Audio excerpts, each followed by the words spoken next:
بمعنى الكلمة.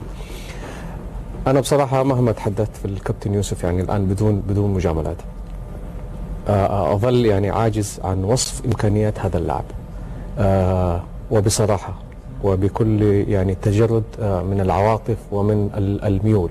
قد يغضب هذا البعض وقد يفرح البعض، ولكن هذه من وجهة نظر شخصية لمحمد عبد الجواد من حكم معاشرة للاعب خلال سنوات عديدة وعن قرب. يوسف الثنيان هو أفضل لاعب سعودي على الإطلاق أنجبته الكرة السعودية. ترسانة مهارات عالية جدا لم نشاهدها ولن نشاهدها إلا متأخرة، يمكن يكون بعد كمان 50 سنة. الرجل هذا يملك من المهارات الشيء الكثير، وهو أفضل لاعب كرة قدم أنجبته المملكة العربية السعودية. وللأسف